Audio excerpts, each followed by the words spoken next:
초등 저학년 축구판에서 뭐가 가장 큰 차이를 만들까요? 이 나이 때 기본기, 달리기, 순발력, 민첩성, 반응 속도, 키, 힘, 패스, 공간인식, 전술이해, 정신력 중 무엇이 가장 중요할까요? 제 영상을 많이 보신 분들이라면 유럽에서 패스, 전술 이해도, 공간인식을 이 나이 때 중요하게 여기지 않는다라는 건 이미 잘 아실 겁니다. 그럼 기본기, 달리기, 순발력, 민첩성, 키, 힘, 반응 속도, 정신력이 남는데 뭐가 중요한 걸까요? 초등학교 축구에서 피지컬이 좋은 선수가 잘한다라고 흔히 말합니다. 그럼 기본기는 어떻게 된 걸까요? 그리고 우리나라 코치들은 피지컬은 나중에 붙으니 지금 기본기에 충실해야지만 나중에 빛을 발한다라고 많이들 합니다. 기본기만 강조하고 피지컬은 나중에 하라고 하는 코치, 심지어 지금 낮은 피지컬의 디스어드밴테이지를 가지고 갈고 닦은 기본기는 나중에 피지컬이 올라오면 더 큰 무기가 된다라는 코치도 봤습니다. 아닙니다. 초등 저학년 운동에 아무런 이해가 없는 겁니다. 유럽 가이드의 내용을 이해한다면 오히려 그 반대에 가깝습니다.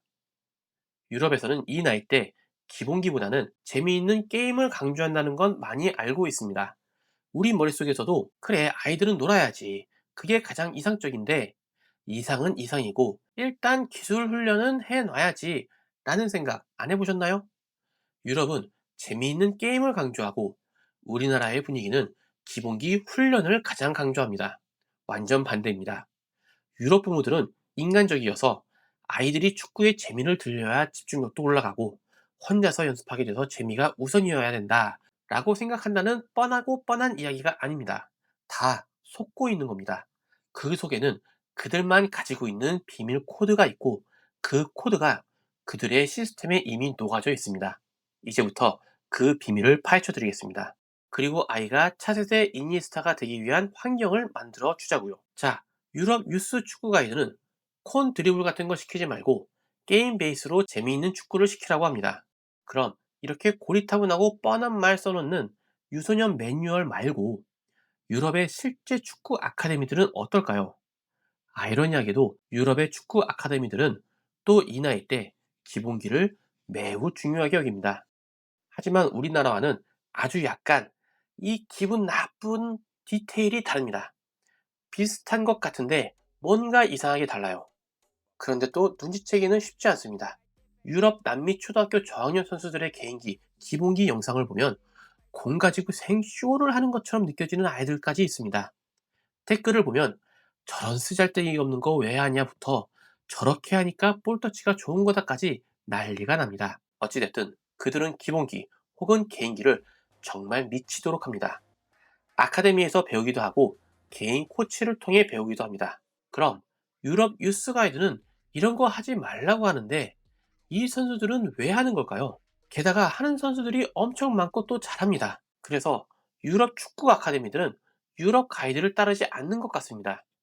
유럽 축구 아카데미들도 우리나라 코치들처럼 유소년 매뉴얼은 개나 줘버리고 기본기에 충실해서 유럽이 축구 선진국인 걸까요? 왜 그럴까요? 다 이유가 있습니다. 우리나라와는 다릅니다. 이걸 알고 아이를 축구시킬 때 아예 다른 효과가 나타납니다.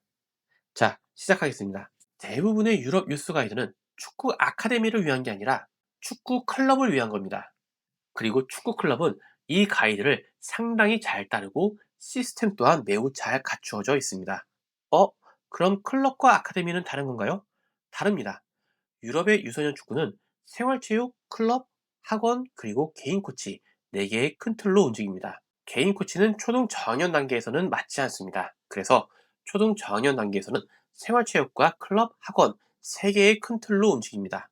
이 중 생활체육이 큰 역할을 합니다. 특히 초등 입학 전 생활체육이 유럽 시스템의 첫 번째 비밀입니다. 우리는 생활체육하면 그냥 엘리트 축구의 반대로만 생각합니다. 하지만 이 생활체육에는 엄청난 비밀이 있습니다. 이 생활체육이라는 게 있기 때문에 유럽은 초등 저학년 때 기본기를 강조하지 않고 강조하지 못합니다. 그런데 이게 기가 막히게 먹힙니다. 생활체육은 기본적으로 펀더멘탈 무브먼트 스테이지를 강조합니다. 이건 제 골든 에이지 영상들에서도 다루었습니다. 이 펀더멘탈 무브먼트 스테이지는 3세부터, 즉 걷기 시작하면서부터 우리가 몸을 조절하고 수행하는 능력을 말합니다. 유럽은 펀더멘탈스라는 개념을 만들어 이때의 아이들이 재미로 몸의 움직임을 배우는 걸 강조합니다. 또 예체능을 중요하게 여기는 문화 때문에 부모들도 최대한 다양한 운동을 접하게 하고 밖에 나가 노는 걸 권장합니다. 우리 모두 알잖아요. 숲속에 있는 데이케어를 보내기도 하고 부모와 하이킹도 하고 공원 잔디에서 뛰어놀고 놀이터에서 놀고 축구공 가지고도 놀고 프리즈비도 던지다가 테니스공도 던지고 수영은 무조건 시키고 스케이팅 당연히 하고 여건이 되면 스키, 스노우보딩, 카야킹 이것만으로도 많은데 체조, 주짓수, 태권도, 운동이라는 운동은 모두 다 시킵니다. 초등학교 입학 한참 전부터요. 우리나라가 공부를 중요시 여겨 초등학교 입학 전부터 공부를 시켜 초, 중, 고등학생 아이들 중 학업에 뛰어난 아이들이 많은 것처럼 유럽은 초등학교를 들어가기 전에 운동에 재능이 있는 아이들이 수없이 나옵니다. 이들은 이미 운동할 준비가 되어 있습니다. 게다가 유전적인 면도 절대 동양인에 비해 뒤떨어지지 않습니다. 다들 아시잖아요. 그래서 유럽 축구협회에게 중요한 건 이중 우수한 자원을 축구로 끌어들여야 하는 겁니다. 그런데 축구학원 갔더니 재미없는 콘 드립을 시키면 어떻게 될까요? 그래서 축구가 무조건 재미있어야 하는 겁니다. 그래야 타고난 아이들이 축구를 더 많이 할 테니까요. 그렇다고 이 나이 때 축구를 재미로만 시켜야 한다고 말하는 게 아닙니다. 그리고 이렇게 재미로 시작하는 축구, 절대 기술 훈련이 우리나라 아이들에 비해 뒤떨어지지 않습니다. 조금 더 들어보세요. 그럼 유럽 아이들은 재미로 공짜고 놀 때 우리는 더 열심히 훈련해서 실력을 쌓아야 하는 게 아닐까요? 아닙니다. 이미 축구 클럽을 들어가는 순간 우리나라 아이들과 유럽의 아이들은 차이가 아주 많이 벌어져 있습니다.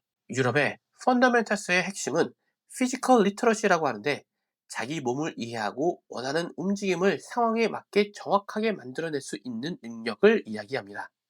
이 능력을 3세에서 8세 사이에 가장 중요하게 여깁니다. 자세한 내용은 다른 영상에서 많이 다뤘습니다. 지금 중요한 건 이 피지컬 리터러시가 높은 아이들이 모여 축구를 한다는 겁니다. 즉, 기술은 우리나라 아이들보다 뒤처질 수 있지만 피지컬적 능력은 우리보다 이미 한두 단계 높은 리그에서 축구를 하는 아이들인 겁니다. 우리 아까 이야기했었죠. 초등학교 때는 피지컬 좋은 선수들이 잘한다면서요. 기술력은 딸려도 민첩성, 순발력, 반응속도, 달리기 힘 모든 게 높은 수준의 아이들입니다. 여기에서 공을 이쁘게 차는 게 도움이 될까요? 어린 아이들의 기술력은 피지컬을 절대 따라갈 수 없습니다. 그리고 높은 피지컬을 가진 선수들과 함께 축구를 할 때 그들의 기술은 훨씬 더 빨리 발전합니다. 잘 들어보세요. 콘드립을 자세 교정 등을 하면 우리 몸은 속도를 높이기보다 세밀하게 움직이기 위해 속도를 조절하고 줄입니다. 리듬이라는 부분이 어느 정도 상쇄를 해주기는 하지만 이 나이 때 이 수준에서는 아직 기술적 능력이 대부분 부족합니다. 그리고 거리 감각을 포함한 축구에 필요한 많은 능력들이 부족하기 때문에 반응 속도를 조금이라도 줄였다가는 바로 공 뺏기는 빈도가 올라갑니다. 반응 속도에서 밀린 선수들, 그리고 상황 파악이 잘 되는 똘똘한 아이들일수록 자신이 다른 아이들 틈바구니에 있으면 상황을 통제할 수 없다고 느낍니다. 그래서 밖에서 패스만 외치다 집에 갑니다. 그래서 유럽에서는 반응 속도를 최대한 끌어올리고 아이들의 집중력을 끌어올리기 위해 세밀한 움직임은 8세 전까지는 가르치지 말라고 권장합니다. 이게 바로 그 기분 나쁜 포인트입니다. 우리나라는 드리블할 때 발 위치가 어느 정도 와 있어야 하고 팔은 들고 발의 어느 부분을 이용하고 이런 걸 자세하게 알려주잖아요. 유럽은 그냥 냅둡니다. 그런 건 9세 이후, U10 이후부터 시작합니다. 그 대신 서로 다리를 차고 미친 듯이 뛰어다니면서 민첩성, 순발력, 반응 속도, 즉 피지컬을 늘리는 방향을 추구합니다. 자, 그럼 우리나라식 기술 훈련 중심과 유럽 게임 방식 훈련의 차이는 뚜렷합니다. 유럽은 8세 이전에 피지컬에 집중하고 우리나라는 기술에 집중합니다. 그러면서 유럽은 아이들이 축구를 재미있게 느끼게까지 합니다. 자, 그럼 이제 우리 부모님들은 선택을 해야겠죠? 피지컬을 늘릴 것인가, 기술을 늘릴 것인가? 틀렸습니다. 네이처지에 마침 이번 달 2025년 12월 11일에 실린 따끈따끈한 내용을 하나 소개해드리겠습니다. 프로 소속 유스 선수 17세 26명을 대상으로 진행했습니다. 대규모 연구도 아니고 나이가 꽤 있는 유스 선수들입니다. 하지만 그 의미는 매우 중요합니다. 이 연구에서 A그룹은 소규모 게임 베이스, 즉 제가 이 연구 나오기 한참 전부터 계속 강조해왔던 1대1, 2대2, 3대3 등 스몰 사이드 게임을 주 2회 추가했고, 다른 그룹은 드리블 서킷 훈련을 추가했습니다. 다시 정리하자면 A그룹은 유럽에서 중요하게 여기는 소규모 게임 중심, B그룹은 우리나라 아이들의 훈련과 비슷한 다양한 콘드리블 패턴의 무한 반복입니다. 결과는 모든 지표에서 소규모 게임 중심이 무한 드리블 반복을 상회 혹은 압도적으로 상회했습니다. 당연히 패스, 인터셉트, 태클들은 소규모 게임 중심으로 추가 훈련을 한 A그룹만 높아졌고, 스프린트, 민첩성, 폭발력 등 피지컬적인 능력도 공을 가지고 이런 것들을 수행한 드리블 훈련 베이스 그룹이 아닌 소규모 게임 중심이 높았습니다. 볼 가지고 스프린트 훈련해봤자 1대1 하는 게 낫다라는 겁니다. 그런데 드리블 훈련을 추가한 선수들은 볼 스킬 영역에서도 밀렸습니다. 그들은 훈련 대부분의 시간을 볼을 가지고 훈련을 했습니다. 계속 콘드리블을 하고 공 가지고 스프린트하고 방향 전환하고 이런 훈련들을 계속했습니다. 그런데도 경기 중 공을 잃는 경우가 더 많았고, 1대1 상황에서도 소규모 게임 중심의 그룹만 작지만 차이를 만들었습니다.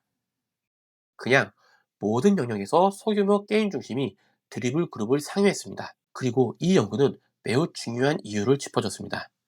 기술 향상은 압박 플러스 판단이 함께 있을 때만 일어난다. 저는 이 문장으로 끝났다고 생각합니다. 유럽의 승리입니다. 1대1, 2대2, 3대3 등 소규모 게임 베이스 중심의 훈련이 기술 훈련을 하는데도 더 효과가 있다는 겁니다. 게다가 더 재미있게까지 하고 다른 피지컬적인 능력들도 더 크게 키워줍니다. 그래서 유럽에서는 재미있는 게임 위주로 축구를 하게 하라고 해왔던 겁니다. 유럽에서 집중한 건 재미가 아닙니다. 게임입니다. 그리고 게임은 재미도 있습니다. 유럽 축구의 첫 번째 비밀이 Fundamentals Physical Literacy였다면, 두 번째는 클럽 축구입니다. 유럽의 초등 저학년 클럽 축구는 우리나라의 이종 축구와 비슷합니다. 강팀, 약팀을 나누지 않고 소규모 축구를 베이스로 하며 매주 1회 경기를 하고 주 1회 1시간 혹은 1시간 반 훈련을 하는데, 훈련 마지막에 꼭 30분은 3대3, 4대4 게임을 시키고 그 전에 1대1, 2대2도 합니다. 그래서 몸풀기 기술 훈련은 전체의 30% 정도밖에 못합니다. 저희 팀의 1시간 훈련 세션을 말씀드리면 5분 몸풀고 2분 스프린트 훈련, 5분 볼 마스터리 및 드리블 훈련하고 10분 볼 마스터리 및 드리블 게임을 훈련을 합니다.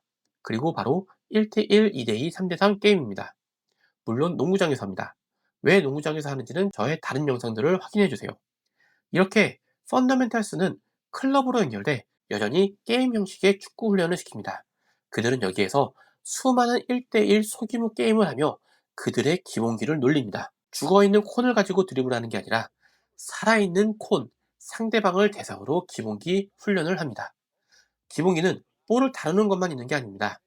first touch 후의 의사결정, 볼 마스터리, 공간인식, 움직임의 품질, 정신력, 이 모든 게 기본기입니다. 이것들은 우리가 흔히 말하는 볼 터치, 볼 감각 중심의 기본기와는 매우 다릅니다. 클럽에서 게임형 훈련과 경기로 이 능력을 키우는 겁니다. 훈련은 일주일에 한 번입니다. 이 나이 때 클럽 축구는 주 1회 훈련, 1회 경기가 기본입니다. 자, 그럼 주 1회 훈련으로 될까요? 당연히 안 됩니다. 그래서 아카데미를 갑니다. 여기까지 했는데 또 시간이 너무 많이 지났습니다. 아카데미는 다음 영상에서 또 다루겠습니다. 그동안 행복 축구하세요.